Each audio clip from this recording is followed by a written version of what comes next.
Recording is on.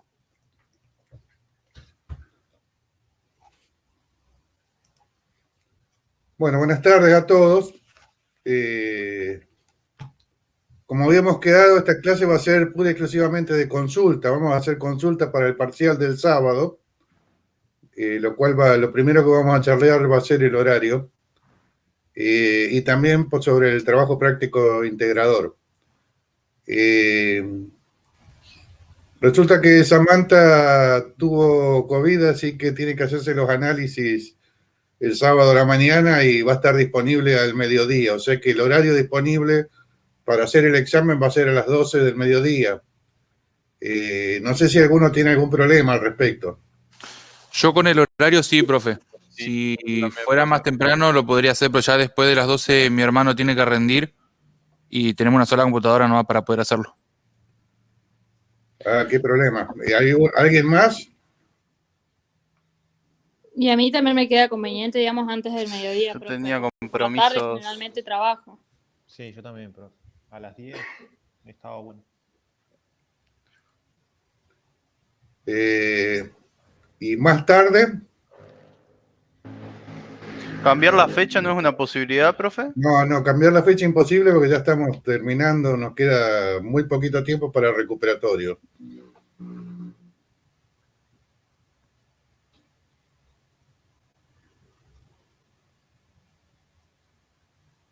Yo por la tarde, profe, el sábado imposible.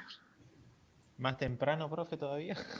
El problema es que Samantha tiene turno temprano. Claro. Y yo también tengo, ese mismo día tengo también, yo doy cada avanzado, tengo parcial también de cada avanzado. Así que estamos complicados al respecto. Profe, pero la evaluación no es como la anterior, que ustedes no suben. Es exactamente igual. El parcial nosotros. ¿Y cuál es el problema, digamos, de que ustedes tengan otros? Que se me satura el sistema. Claro, pero solamente sería habilitar en el aula virtual, ¿no, profe? Y no tenemos que estar conectados de forma sincrónica. Sí, tienen que estar, yo tengo que estar viéndolos, teóricamente. ¿Cómo? O sea, que este parcial es con cámara. Sí. Ah, eso no sabía. Ah, no sabíamos eso. A ver, se me ocurre. ¿Qué hora es, profe? ¿Perdón? El de CAD es casualmente a las 10 de la mañana que iba a hacer este.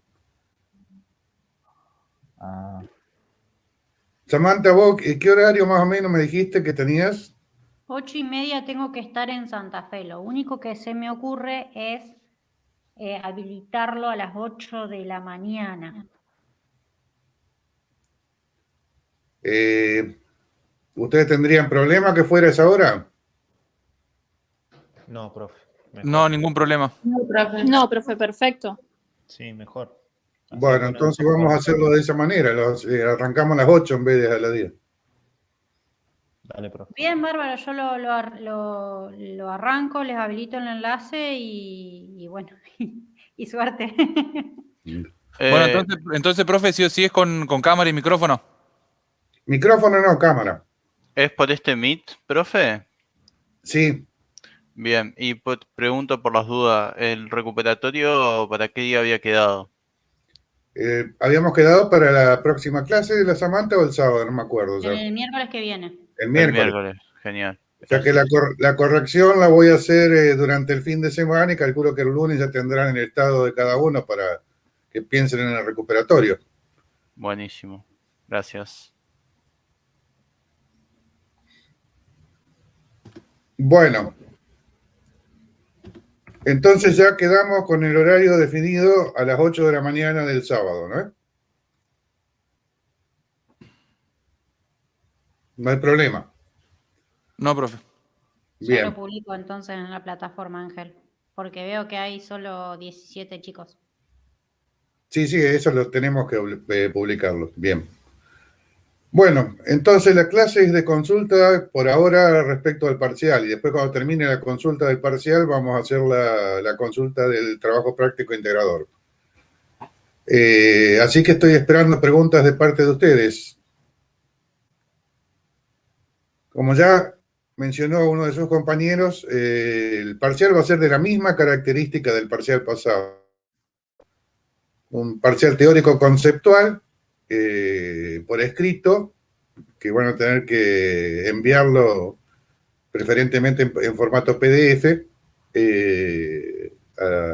a la página, tal cual como se hizo la vez pasada, y abarca los 3 y 4, corrección geométrica y modelos digitales del terreno. Bueno, y ya lo conocen, ¿no? De hecho, el primer parcial ya saben cuál es la característica del parcial, ¿no?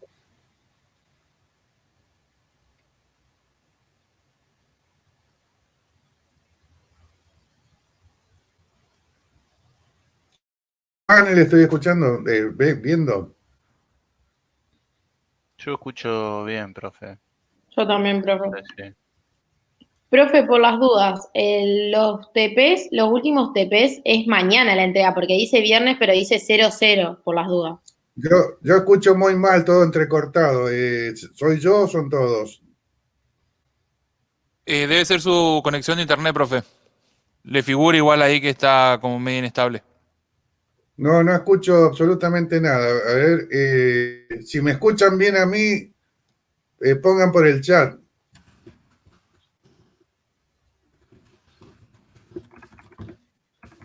Bueno, voy a reingresar, voy a salir de la máquina y reingresar. Espérenme un segundito a ver si son esto.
¿Se me escucha bien ahora? Sí, profe. Perfecto, profe. Bien. Bueno, preguntas entonces.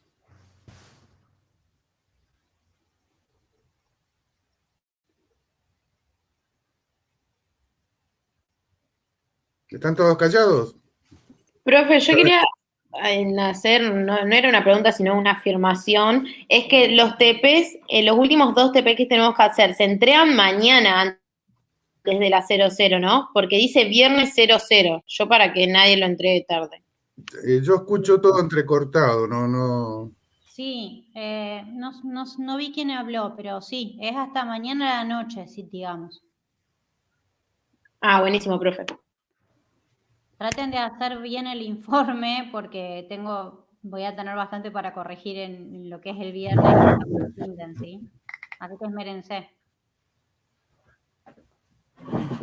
Vale, profe. Les di un poquito más de tiempo porque tenían muchos que corregir trabajos prácticos. Sí, yo tengo, profe, que corregir 2 TPs que había hecho mal al principio y lo subo después a la clase. Bueno.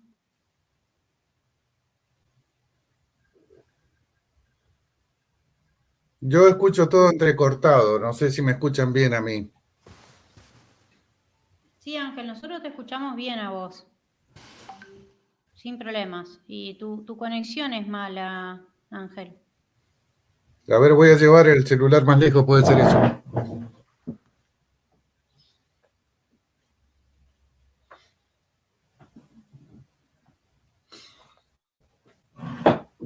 A ver, decime algo, Samantha. Sí, yo te escucho bien. ¿Vos me escuchás bien? Y más o menos, no sé qué pasa hoy con mi sistema, que tengo como una reverberación, no, Sí, yo escucho todo mal. lo que estoy viendo acá es que en tu iconito de tu estado de internet va variando de que es bueno a que es malo, digamos. Ahora te marca Eh, como que tenés buen internet. bueno, voy a tener que resetearlo, entonces van a tener que esperarme un poquito. ¿Me esperan? Sí, profe.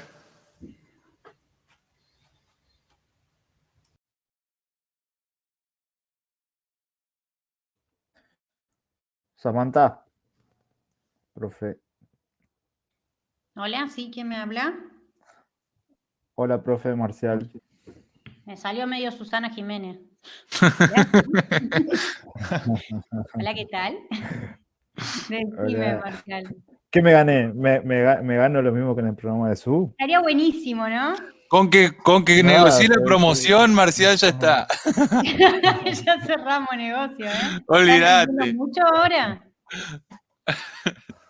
¿Están rindiendo mucho? Sí, bastante. Y profe. bastante apretado. O sea, como que hasta el primer parcial venía bien. Después como que el segundo, para la segunda parte de todas las materias como que te tiran a matar. Sí, es que pasa que nos quedamos sin tiempo siempre. A todos nos pasa lo mismo. Tal cual. Y eso que este año no tuvimos tantos paros, pero es difícil por ahí el hecho de que las clases virtuales, nosotros en clase, cuando tenemos presencial, estamos 6 horas en clase, Claro. 7 horas, y por ahí con los alumnos en el aula uno va resolviendo más fácil.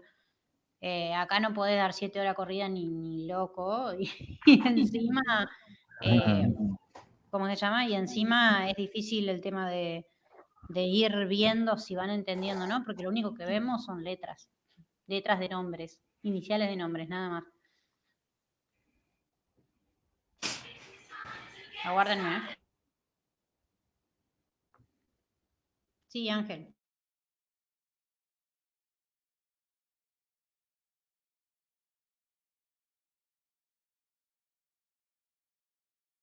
Dale, gracias. Sí, ¿me querías preguntar algo, Marcial?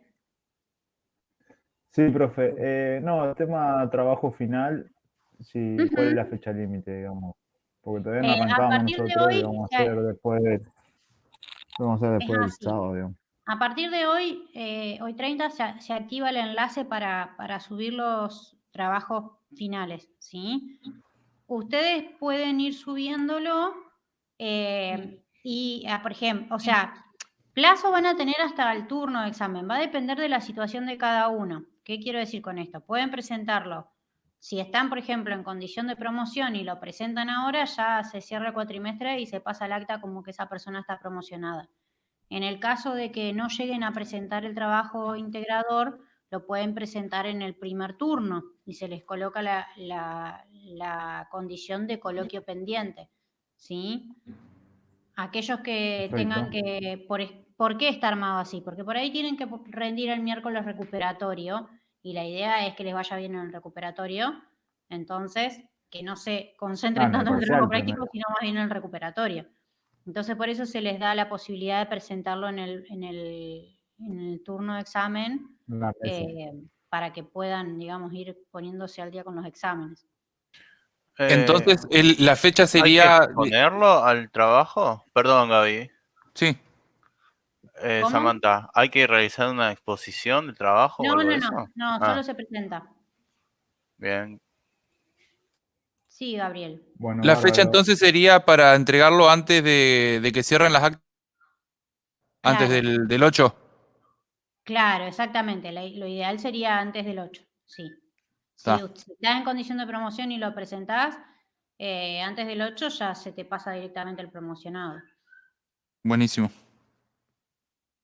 Si por algún motivo no llegan, se puede presentar en el primer turno de examen.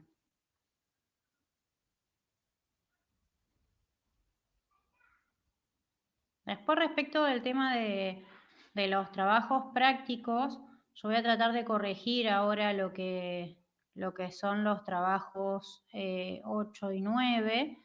Voy a tratar de ver más que nada los informes. Pero bueno, estuve mirando bastante los 6 y 7 que estuvieron bastante flojos de papeles en esos trabajos prácticos, porque creo que en una tanda mandé, creo que a todos a corregir, porque había varias cuestiones. Y el trabajo 6 y 7 en realidad es de lo más importante, porque si ustedes hacen bien ese trabajo ya tienen la base para el trabajo final integrador, ¿sí? Y además posiblemente haya preguntas en el examen orientadas hacia ese trabajo puntualmente. Tengan en cuenta que a varios les hice algunas observaciones relacionadas con el tema de lo extenso o en realidad lo escueto, que hicieron la explicación sobre el cálculo de, por ejemplo, el tamaño del píxel y la finalidad del cálculo del tamaño del píxel, ¿sí? Eso van a tener que aprovechar las clases que ya están grabadas, mirarlas y digamos, a completar su informe, al menos para ustedes, por si se llega a hacer una pregunta de examen. Bueno, pude volver, ahora escucho bien. Genial. Y ahora estás bien, Ángel. Bueno, no sé cómo estaban, qué es lo que estaban charlando. Estábamos hablando primero de lo que era la entrega del final integrador, que les dije que aquellos que no llegaban por cuestiones de exámenes, digamos, del recuperatorio y demás, podían presentar hasta el primer turno el trabajo integrador y iban a quedar en condición de coloquio pendiente. Y después les hice alguna muy breve aclaración sobre lo que era informe de trabajo 6. Bien. Bueno, preguntas entonces respecto al parcial.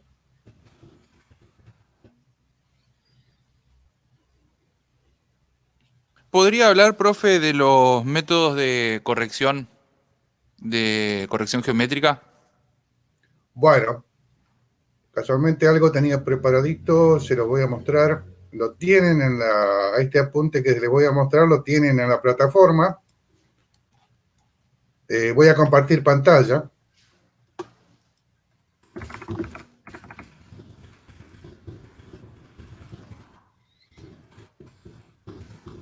¿Se ve mi pantalla?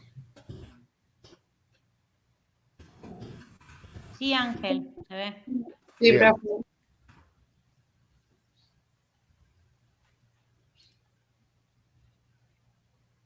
Aguardame un segundito, Ángel. Mientras vos me estás mostrando, yo voy a leer la pregunta de Bianca, que dice que dejó una duda en el foro sobre trabajo final. La digitalización se realiza utilizando la carta y después se superpone con la imagen. Bueno, eso lo voy a explicar completo también en un ratito. Bueno, listo, bárbaro. Este apunte lo tienen, como ya les dije, en la plataforma, como complemento teórico de la unidad 3, y casualmente explica lo que vos me estabas preguntando, o sea, cómo es la metodología para realizar una corrección geométrica en Idrisi. Está bastante sintético, bastante bien explicadito, y les aconsejo que para el examen lo lean a conciencia, porque involucra casi todos los temas que vemos en la unidad 3. Por supuesto que el apunte grande, el apunte con toda la teoría de los métodos de corrección y todo eso, también pueden involucrar alguna pregunta. Pero como la materia es netamente práctica y realizar una corrección geométrica nosotros lo consideramos fundamental haciéndolo con Idrisi, básense en este apunte. Donde le mostramos a ver, este era... No, este no es. Perdón, me equivoqué de archivo.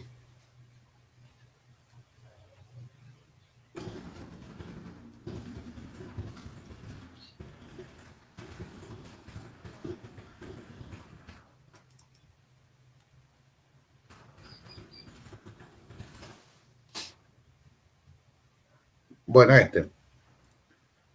fíjense que en este apunte se describe el tema puntos de control, que es fundamental en la corrección geométrica, las condiciones que deben cumplir los puntos de control, bien ejemplificadas aquí en las imágenes.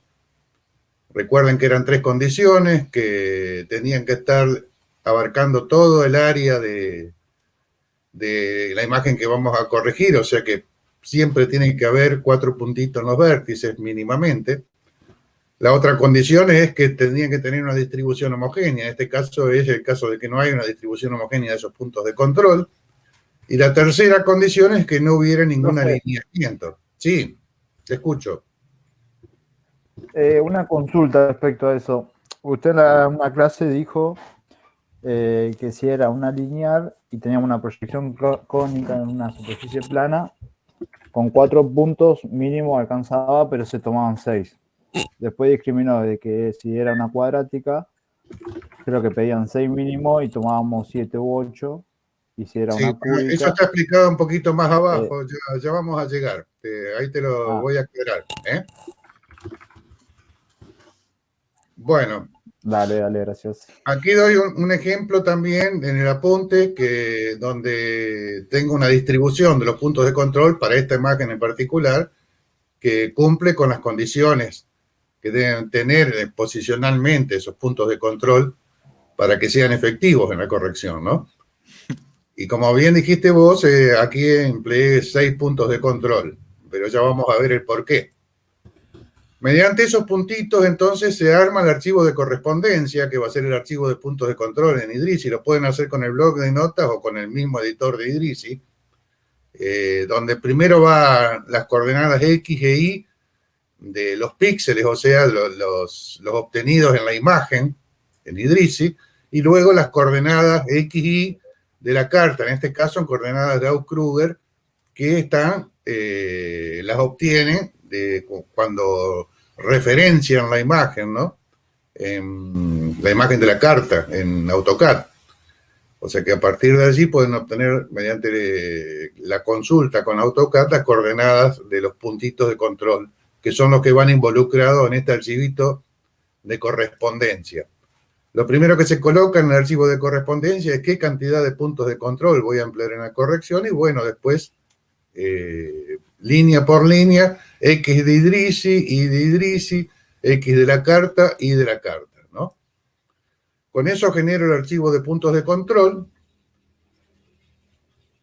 Aquí está especificado los valores coordenados que utilizo para explicarlo, nada más, a cada puntito de control. Y luego ese archivo de correspondencia lo traslado a Excel para efectuar cálculos. Tengan cuidado con cuando estén trabajando en serio, porque si trasladan el archivo de correspondencia de Idrisi a Excel y lo guardan, destruyen el archivo de correspondencia para que sea utilizado por Idrisi. O sea que háganse la costumbre, una vez trasladado el archivo, punto core que tiene los puntos de control, inmediatamente guardarlo como libro de Microsoft Excel, le pone la extensión XLS, o sea que ya va a ser más distinto a la extensión core que tiene el archivo de puntos de control que va a utilizar Idrisi. Aquí explicamos cómo se calcula el tamaño del píxel, es un dato fundamental también para la corrección, donde está especificado en esta parte inferior el por qué y cómo de la formulita que se emplea para el cálculo. Recuerden que hemos dicho que la diferencia entre coordenadas X, entre 2 puntos, por ejemplo, punto 2, punto 1, me da la distancia o el delta X entre esos puntos, pero es distancia, porque estas coordenadas Gauss-Kruger no están delimitando distancias. Y esa misma diferencia en la carta me está diciendo cuántos píxeles hay entre esos 2 puntos en el sentido X. O sea que si yo divido la distancia que hay entre punto 2 y punto 1, dividido la cantidad de píxeles que hay entre punto 2 y punto 1, lo que obtengo es el tamaño del píxel. Estos valores los voy a tener que tomar en cuenta para decirle qué tamaño va a tener el píxel de mi imagen corregida, porque lo que pretendemos o queremos es que ese tamaño sea igual o lo más parecido posible al tamaño del píxel de la imagen que voy a corregir. Por la problemática que está más abajo, que ahora se les voy a mostrar, y fíjense que me arroja valores cercanos a 10 en la mayoría de los datos. Hay algunos valores que se disparan un poquito, por ejemplo 12, 14, 11 aquí, y eso se da por la posición de los puntos. Fíjense que este valor 12 y este valor 14 están disparados en el sentido Y, lo que me va a indicar de que hay una cierta verticalidad entre los puntos, en este caso sería 2 y 1, perdón, no vertical, en el sentido Y, horizontalidad, y entre el punto 4 y el punto 3. Y si me voy al archivo, y ahí lo puedo verificar, entre el punto 1 y 2 hay una cierta verticalidad, y entre el 3 y el 4 hay, perdón, una horizontalidad, y entre el 3 y 4 también. De allí que el error se magnifique un poco por el hecho de que los valores son muy chicos en ese sentido, o sea, en el sentido de la fila, podríamos decir, y por ende, la I me arroja ese error. Pero en la gran mayoría de los puntos, o de los cálculos, mejor dicho, el valor está próximo a 10. O sea que el que voy a adoptar como tamaño del píxel para la imagen que voy a corregir va a ser de 10. O sea que va a tener 10 por 10 mi píxel en la imagen corregida.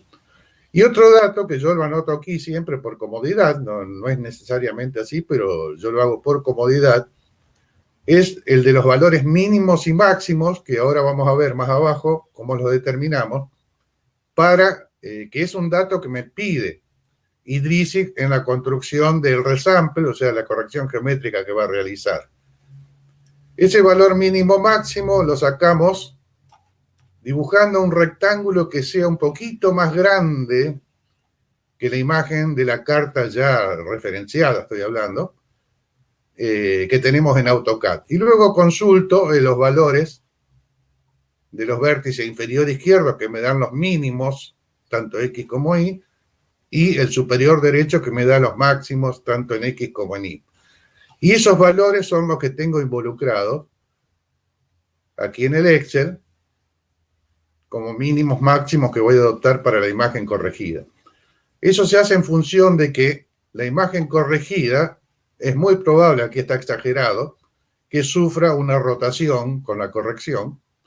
Y al sufrir una corrección, si yo le doy el mismo tamaño de la imagen de la carta, por ejemplo, me puede ocurrir que haya áreas de datos que los voy a perder porque van a quedar fuera de la imagen resultado. Para evitar eso es que le damos un tamaño un poquito más grande. No hay que exagerar tampoco, porque si no creamos áreas en negro sin sentido también, para que esto no me ocurra. Hasta allí estamos. El motivo por el cual calculamos el tamaño del píxel es para darle el mismo tamaño a la imagen corregida, o el más parecido posible, como bien hemos dicho, respecto a la imagen que voy a corregir. Porque si el píxel llega a ser más grande, aquí tenemos el ejemplo, lo que se ve aquí en rojo, el problema está que me puede estar abarcando varios píxeles de la imagen a corregir y eso va a derivar en pérdida de información. Fíjense que este píxel está abarcando prácticamente 4 píxeles de la imagen a corregir, o sea que voy a perder píxeles cuando obtenga el resultado de la corrección. Y en el otro caso, que lo hiciera más chico, supongamos un ejemplo, me dio 10. Acá si yo le hubiera dicho que el píxel tiene 20 de la imagen corregida, me estaría dando 4 píxeles abarcando 1 de la corrección. Y si lo hiciera más chico, supongamos 2, el tamaño del píxel, lo que me va a ocurrir es que me va a repetir valores, porque va a estar tomando el valor del mismo píxel en cuestión, y me va a crear información redundante, que quizás no sea tan problemática, pero en informática sí, porque me va a crear un archivo más grande. Y siempre es conveniente cuando estamos trabajando informáticamente que las cosas estén ajustadas a un valor lógico, y por ende, esto también es considerado un error, porque estoy repitiendo información sin sentido. ¿Estamos?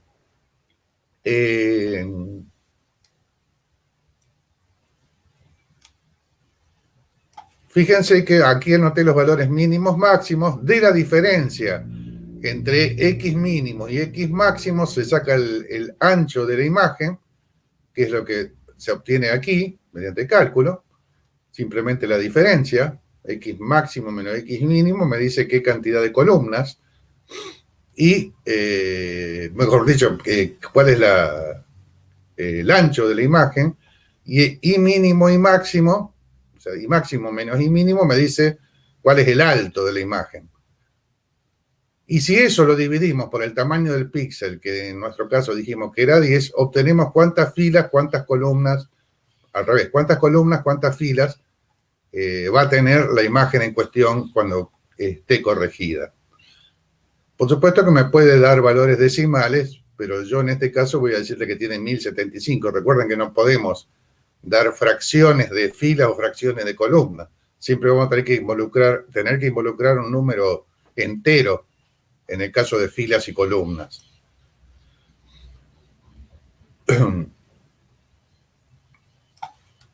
Y esta es la presentación del cuadro de diálogo que tiene Idrisi para efectuar la corrección geométrica. Es la rutina resample, donde tenemos que colocar la imagen de entrada, o sea, cuál vamos a corregir, qué nombre le vamos a dar a la imagen de salida, o sea, la imagen corregida, y aquí vamos a tener que involucrar el archivo de correspondencia, o sea, el archivo de puntos de control.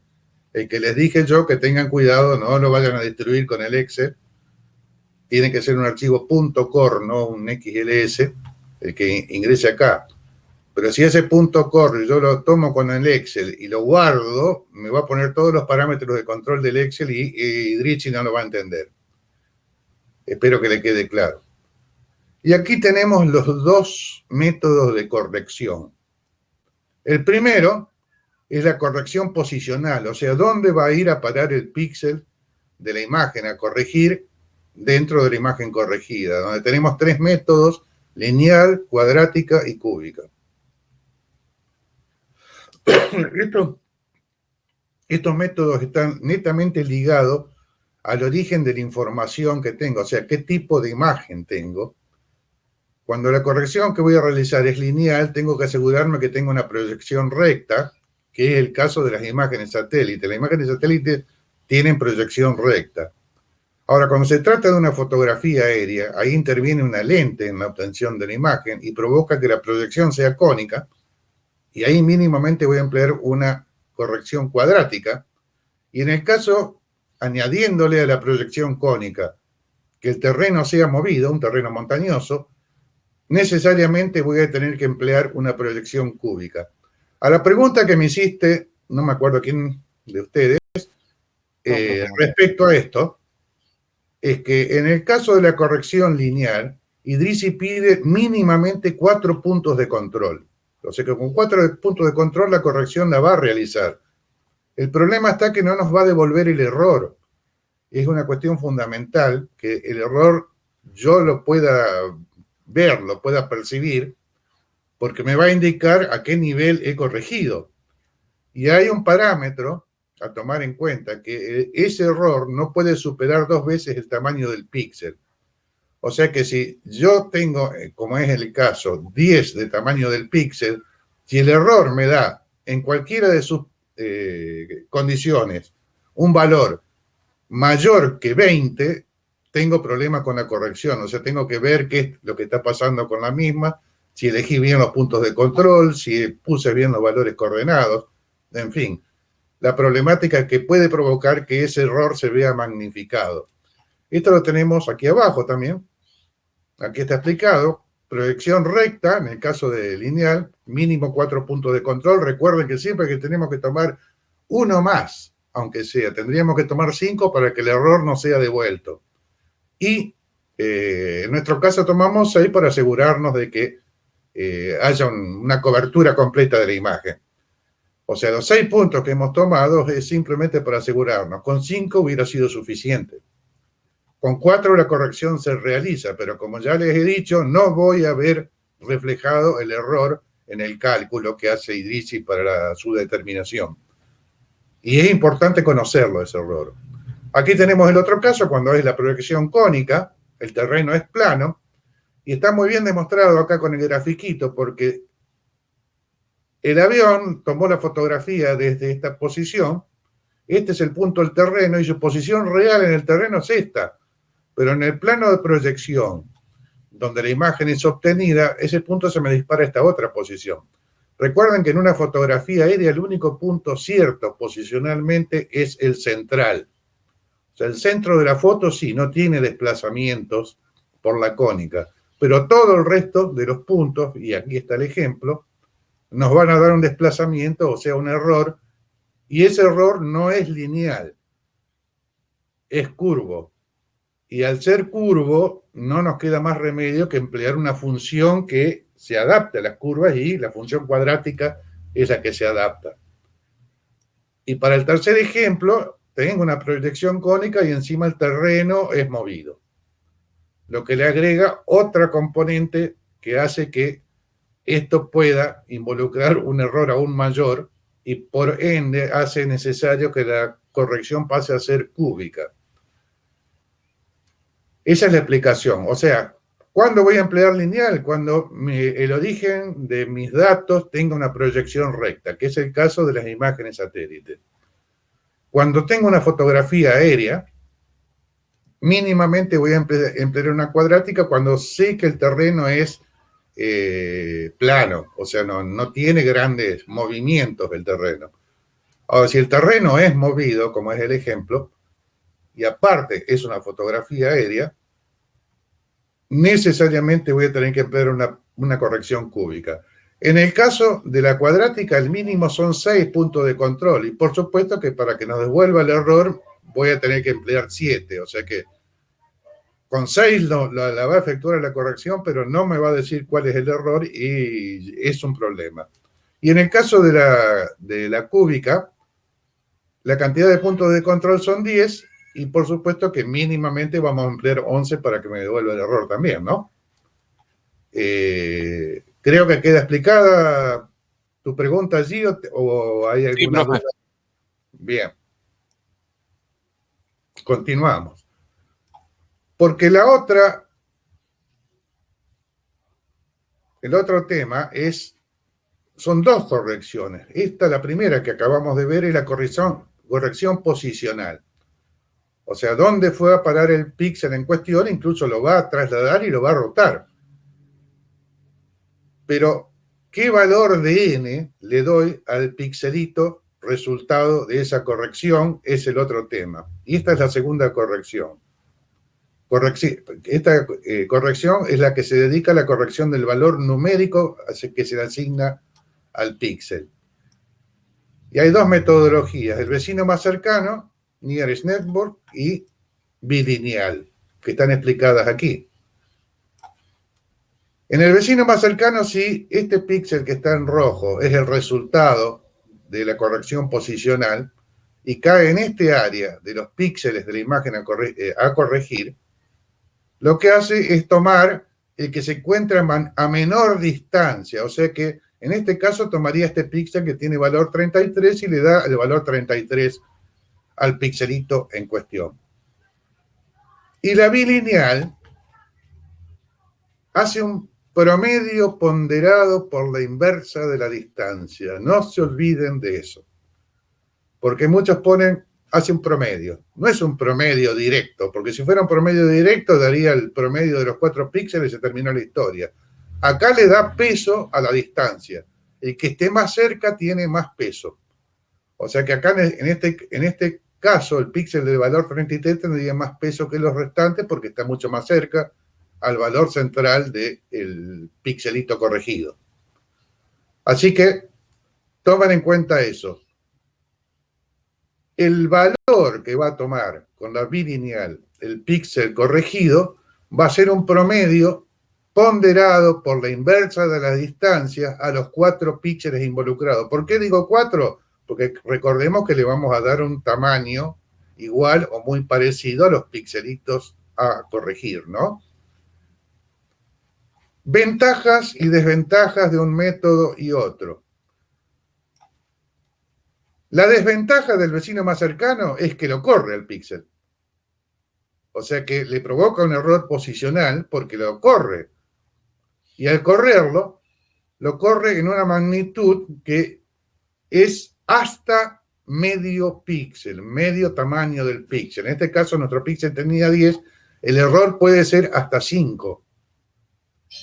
Como error... perdón, un segundito.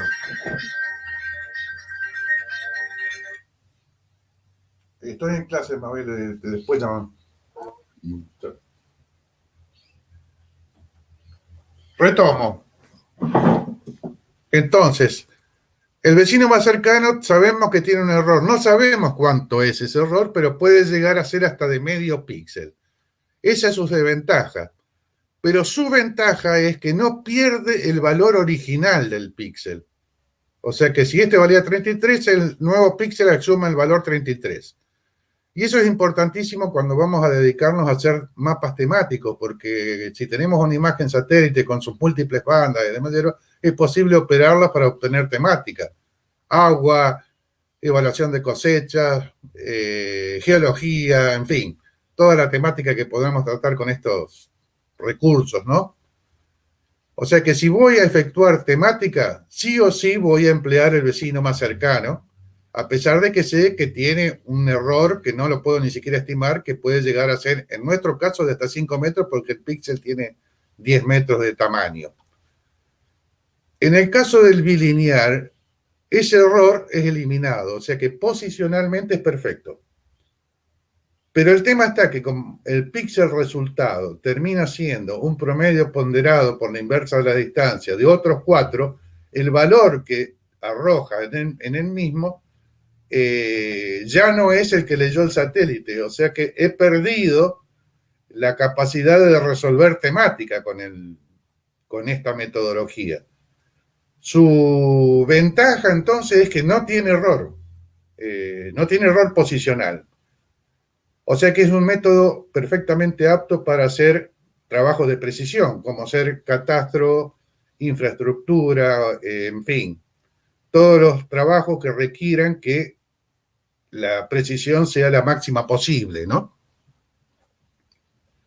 Por eso yo para el trabajo práctico integrador que tienen que realizar, les recomiendo que la corrección la hagan utilizando el bilineal y no el vecino más cercano. ¿Por qué? Porque el objetivo del trabajo es hacer una digitalización sobre una imagen corregida.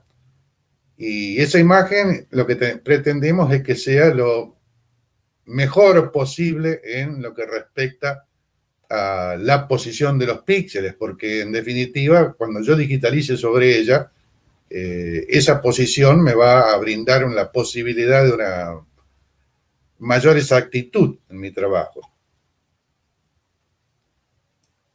Profe, quería preguntarle. Sí. Hay 2 métodos más, ¿no es cierto? Que nombra el apunte, que no son tan conocidos. Polinomio de Lagrange, creo, y otro más. Sí, bueno, son métodos, incluso hay algunos que utilizan el promedio entre X y Y para el vecino más cercano. Bueno, son métodos que en realidad provocan un poco más de confusión de lo que solucionan. Existen esas metodologías, están mencionadas, pero las dos que se utilizan son estas, o una o la otra. Por el hecho de que esto, recordemos que lo vamos a dedicar a algún trabajo en concreto, y ese trabajo va a ser o un trabajo de precisión, que sería una vectorización, una digitalización sobre la imagen en cuestión, o un mapa temático. Y ahí tenemos la solución. Si voy a hacer un mapa temático, voy a usar el vecino más cercano. Si voy a digitalizar sobre la imagen, que va a ser, por ejemplo, el caso del trabajo práctico integrador que tienen que realizar ustedes, voy a utilizar el bilineal. ¿Se comprenden? Sí, profe, perfecto. Bien. Bueno, En el otro cuadro de diálogo, que lo vamos a tener en Output Reference Parameters del cuadro principal del resample, nos saca un nuevo cuadro de diálogo donde vamos a tener que involucrar los datos que hemos guardado en el Excel. Número de columnas, número de filas, que es lo que yo había guardado en el archivito Excel. Cantidad de columnas, cantidad de filas. Recuerde que hay que ponerlos en valores enteros, no se pueden poner con decimales. Y después X máximo, X mínimo, al revés, X mínimo, X máximo y máximo del rectángulo ese que hemos dibujado un poquito más grande que la imagen de la carta para que no haya pérdida de información. El sistema de referencia siempre va a ser plano porque estamos trabajando bajo un sistema XY y siempre es conveniente trabajar en metro. Muchas veces he visto trabajos donde toman las coordenadas Gauss-Kruger que en la carta están, a ver, en un lugar que se vea, bueno, no se alcanzan a ver, están muy chiquitas, pero están puestas en kilómetros. Recuerden que tienen que agregarle 3 ceros y pasarlas a metros siempre y trabajar en metros, cosa que el tamaño se los dé en metros. Si no, el tamaño del píxel, por ejemplo, se lo va a dar en kilómetros y le va a dar un número decimal que lo puede llevar a confusión.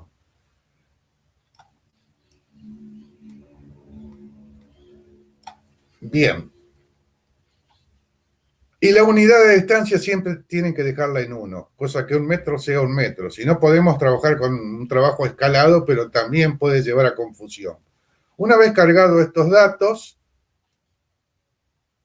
se corre el resample y este es el cuadro de diálogo que me arroja el error de la corrección.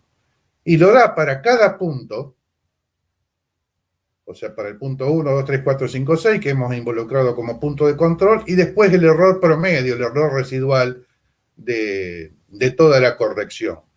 Ninguno de estos valores, tanto para los puntos como el residual, pueden superar 2 veces el tamaño del píxel. En nuestro caso, que tenía 10, ninguno tendría que haber superado el valor 20. Y como vemos, cumple con esa premisa, o sea que esta es una corrección válida. Me permite, si yo destildo... Profe, sí. Cuando vos decís el error residual, nunca va a superar. ¿Por qué? Porque si uno de los puntos lo supera cuando ese hace un promedio de todo, por lo tanto, sí, no puede ser el doble. Sería, sí, en verdad tendría que ser cada uno de los puntos nomás, que no superen. Tenés razón, yo por lo general ni lo miro el error residual, siempre me fijo en el listadito este del error para los puntos de control, que ninguno supere 2 veces el tamaño del píxel. Tenés razón en lo que dijiste, es redundante lo que yo comenté porque este siempre va a dar más chico porque es promedio de los 6.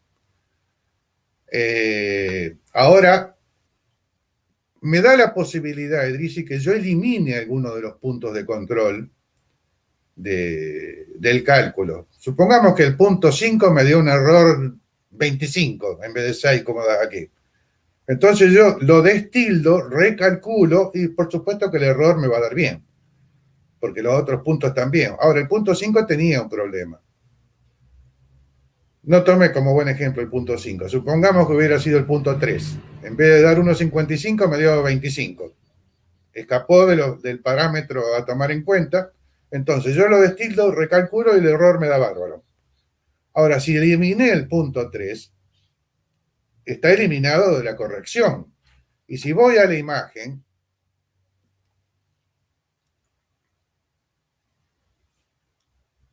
el punto 3 es este. ¿Lo ven? Si elimino el punto 3, dejé de controlar toda este área de imagen con la corrección. Por ende, me va a dar una buena corrección, pero con todo este sector sin control en la corrección, por ende, no es una corrección válida. Podría eliminar o el punto 5 o el punto 6, lo cual no afectaría la premisa de los puntos de control. Recuerden que no puedo quedarme con 4 puntos porque no me va a devolver el error. O sea, en este caso que tengo 6, podría eliminar hasta 1. pero los únicos que puedo llegar a eliminar son el 5 o el 6 en este caso. En este caso, que no me afectan todo el área posible, distribución homogénea y no alineación. ¿Estamos? De todas maneras, cuando hay un error en un punto, lo conveniente es ir a verificar en las imágenes si yo no he identificado mal un puntito. Por lo general, cuando se identifica mal un punto, el error da mucho, mucho más grande, de 2 veces el tamaño del píxel. Igual si le erré en algún valor coordenado, como estamos trabajando con coordenadas con valores de millones, por ejemplo, en este caso es también habitual de que cuando metí un numerito le erré al teclazo. No sé si ustedes vieron cuando yo estuve haciendo la demostración de corrección geométrica, que yo tomaba los valores de las coordenadas Gauss-Kruger en la imagen corregida en la carta en AutoCAD y después consultando con la función ID y después copiaba esos valores coordenados directamente los pegaba. Casualmente hago eso para no errarle después en un valor coordenado si los ingreso por teclado a esos.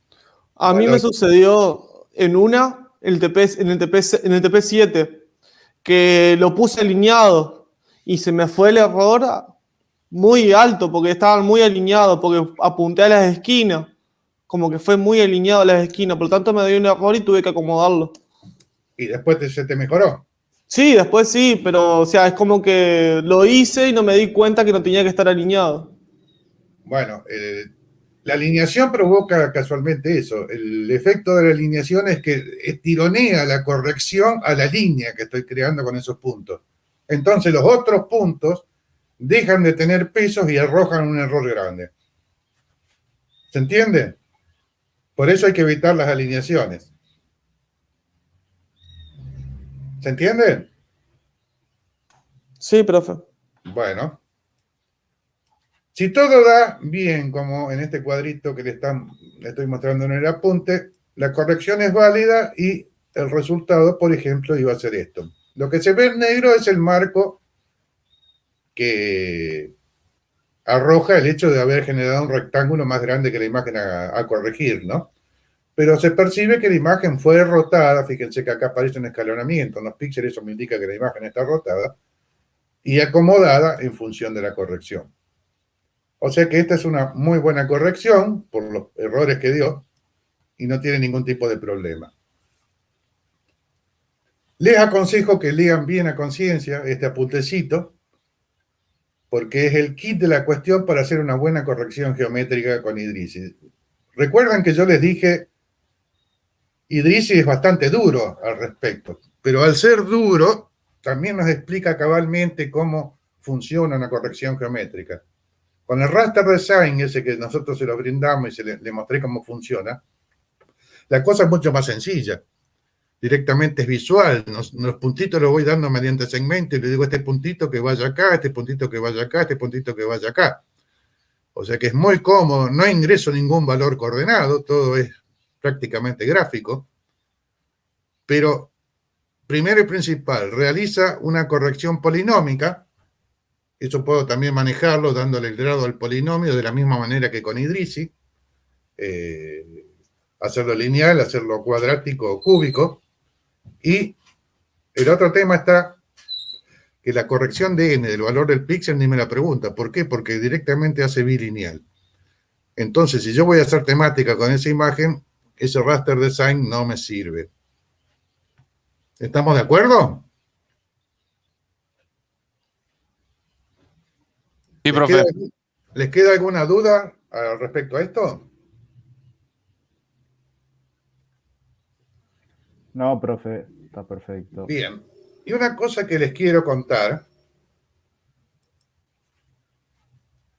está vinculado a modelos digitales del terreno. Cuando se utiliza, algo les comenté en las clases pasadas, pero acá hay un apuntecito también. Lo tienen en tema 4. Yo le puse TING acá, pero tiene otro nombre, no me acuerdo, pero está bien identificado como triangulación. El método que se utiliza para la generación automática de una nube de puntos es el de, bueno, tiene un origen que fue el de Thyssen y donde lo empleó para determinar áreas de influencia. Lo que hace la metodología, cuando tengo una nube de puntos, es trazar círculos que pasen por 3 puntos. Trazado ese círculo, si no hay ningún otro punto de la nube dentro de él, dice, este es un triángulo válido. Vamos a ver para la triangulación. En el caso de Thyssen, lo que hace es tomar el centro de ese círculo como un vértice de un polígono y obteniendo el resto de los círculos y uniendo esos centros de los círculos, determina el área de influencia de un puntito de la nube de puntos. Esto se utilizó, por ejemplo, yo lo doy como ejemplo extremo, en el caso de hospitales en un determinado lugar. Si se produce un accidente en esta región, el hospital más cercano es este. O sea, en el puntito que caiga en un área, ese área de influencia es la del hospital que está en el centro del polígono en cuestión. Para eso lo empleó Thyssen, pero Voronoi lo empleó para efectuar triangulación automática, que es lo que hacen las computadoras, triangulan automáticamente esa nube de puntos. Estoy siempre utilizando aquí la misma nube de puntos, fíjense que son siempre los mismos puntitos. Entonces, si yo trazo un círculo por 3 puntos y no hay ningún otro punto de la nube dentro de ese círculo, ese es un triángulo válido. ¿Qué es lo que busca esto? Generar triángulos que sean lo más agudos posibles. O sea, esa es la... Profe, Sí. ¿Viste arriba que usted mostró que cada uno de los puntos estaban en el centro del vértice? Perdón, aquí. Ajá. Y después, como mostraba que esos mismos puntos también intersectaban en las esquinas. ¿Esas esquinas son las que nos está diciendo ahora que utilizan los triángulos? No, los triángulos se van a generar entre los puntos. O sea, voy a triangular. Ah, la intersección entre los vértices, entre los círculos. Este es otro objetivo. Este es otro objetivo para el cual se creó el método. Por eso lo explico. El método se creó para determinar áreas de influencia, pero a nosotros no nos interesan las áreas de influencia. A nosotros nos interesa que haga triángulos lo más agudos posible. Y eso es lo que nos garantiza el hecho de decir, dibujo un círculo que pase por los 3 puntos. Si no hay ningún otro punto en el interior de ese círculo, ese es un triángulo válido y que triangule el sistema con esos 3 puntitos. En este caso sería inválido, en el ejemplo que está a la derecha. ¿Por qué? Porque hay un punto dentro del círculo que pasa por los 3 puntos en cuestión. O sea que este triángulo no es válido. ¿Se comprende? Sí, profe. Y que de esa manera se va armando la triangulación. Cuando no cae ningún puntito en el interior, se va armando la triangulación. Puede ocurrir un caso que se llama caso corrupto, donde haya 4 puntos que estén sobre la circunferencia del círculo. En ese caso, la triangulación es válida en cualquiera de los 2 sentidos, que es lo que se está ejemplificando aquí. O sea, cualquiera de las 2 triangulaciones da triángulos con ángulos agudos. Entonces, ninguno supera los 90 grados. Bueno, en este caso sí, pero es la única posible, ¿no? Bien. En definitiva, ¿cómo funciona este método? Trazando círculos que pasen por 3 puntos. Si no hay ningún puntito de la nube de puntos dentro de ese círculo, mediante esos 3 puntos genero un triángulo. Ahora, recuerden que estamos hablando de modelos digitales del terreno. Esos puntos en cuestión tienen cota. O sea, no solamente están ubicados en XY, sino que tienen cota. Por ende, me están determinando un plano espacial. ¿Se dan cuenta de ello o no? Si este tiene cota 10, este tiene cota 5 y este tiene cota 0, me están dando un plano inclinado a ese triángulo en cuestión. Y si yo trazo después planos horizontales que intercepten este triángulo, de allí obtengo las líneas que van a determinar las curvas de nivel de este área, podríamos decir. O sea, si intersecto esos triángulos con el plano cota 1, 2, 3, 4, cuando se intersecte con alguno, me termina dando cuál es la curva de nivel de esa zona, mediante la intersección del plano del triángulo con el plano de la cota referida. Se dan algunas problemáticas. Por ejemplo, fíjense aquí. Tengo un triángulo, otro triángulo que por la regla esta de que tracé el círculo los terminó generando porque da triángulos agudos, pero aquí tengo cota 10, aquí tengo cota 10, aquí tengo cota 5 y aquí tengo cota 5. O sea que me genera aquí una línea a cota 10. Dice cota 10, o sea, está cota 10. Esto está cota 5, cota 5. Esto es una elevación, podríamos decir, respecto a los otros puntos. Ahora, si esto fuera el curso de un arroyo, lo que hice fue construirle una represa, cosa que no va a ser cierta, ¿no? Para evitar estas cuestiones, lo que se hace es involucrar líneas de ruptura, como lo vemos aquí. O sea, esta línea azul está simbolizando esto es un arroyo. ¿Y qué es lo que hace la línea de ruptura? Impide que se genere un lado de triángulo cruzándola. O sea, no va a respetar la regla del círculo para generación del triángulo y lo va a generar de esta manera por más que los triángulos me den obtusos, como son estos casos bien evidentes, ¿no? Y aquí tenemos el ejemplo que allí sí permite que el arroyo pase por ese área y no tenga la represa que le he creado mediante la otra condición en esta situación. Estas líneas de ruptura se emplean para cursos de agua, para barrancas, en fin, todo eso tengo que contemplarlo, colocándolo como línea de ruptura en el sistema que va a ser la triangulación, para que no me ocurran este tipo de situaciones. ¿Se comprende? Y eso es todo lo que respecta a TIM. ¿Por qué insistimos mucho con el tema TIM? Porque desde que se empezó a implementar esto de poder procesar mediante una computadora estos datos, tuvo que cambiar la cabeza de los topógrafos. O sea, antiguamente un topógrafo iba al terreno para relevar una obra y le decían, bueno, tengo que hacer un perfil longitudinal y sobre ese perfil longitudinal cada 50 metros un perfil transversal. Bárbaro. Era la metodología de trabajo porque era la única que se disponía y en base a los aparatos de medición, los teodolitos, los niveles que teníamos en esa época era la única válida. Ahora, ¿qué pasaba entre cada perfil transversal? Que había 50 metros, no teníamos ni idea. O sea, que nos reflejaba la forma del terreno, no.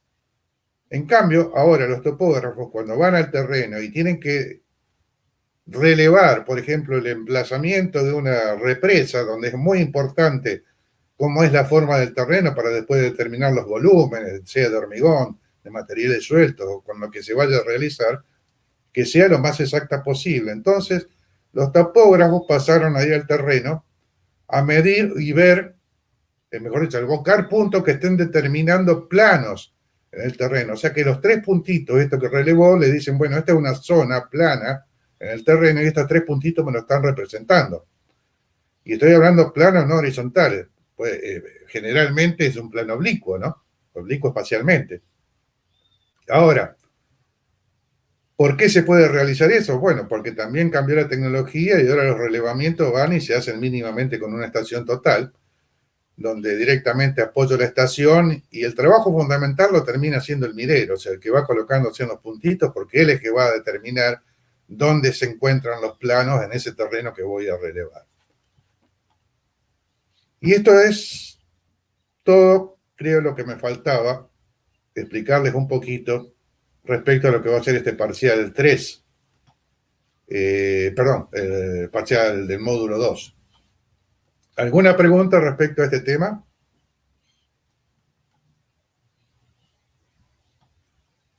Ángel. Sí. Y ahora preguntó en el chat, entonces para triangular automáticamente una nube de puntos relevados, ¿utilizamos el método de Voronov? Sí. Casualmente ese es el método que se emplea.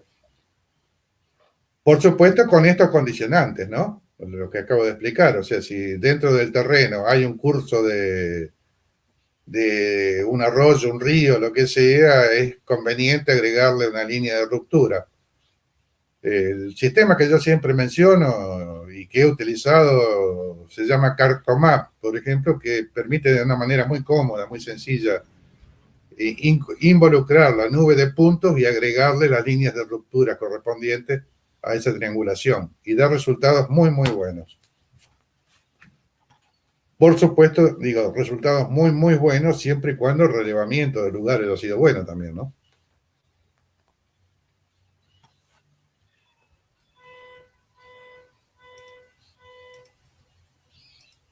Bueno. Preguntas entonces.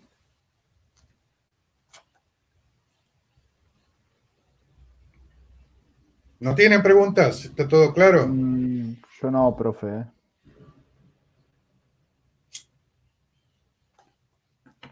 ¿Alguna ayudita para el parcial, profe? ¿Perdón? No te escuché, discúlpame. ¿Alguna ayudita para el parcial, digo? Y bueno, demasiado le estoy dando, ¿eh? Esto va a entrar todo en el parcial.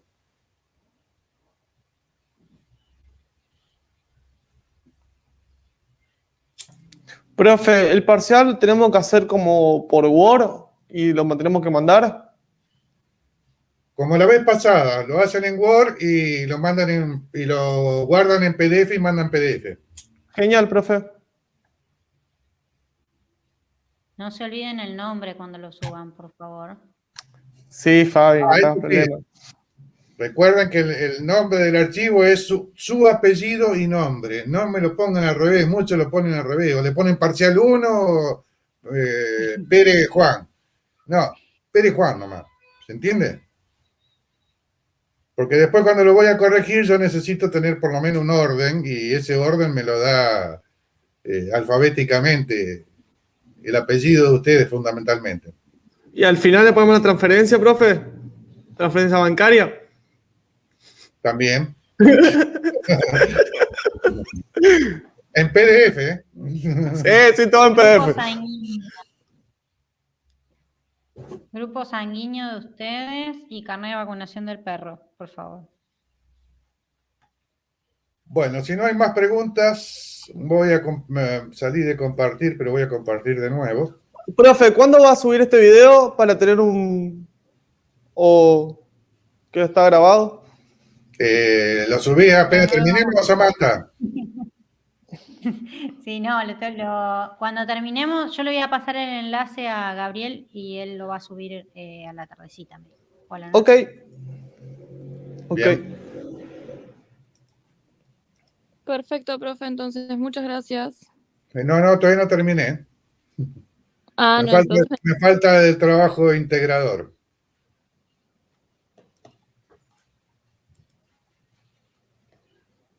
Están muy apurados por estudiar los chicos. Parece. Profe, ¿no querés cortar la grabación y hacer otra grabación más? Ahí quedan las dos Dale. cosas divididas. Dale. Dale.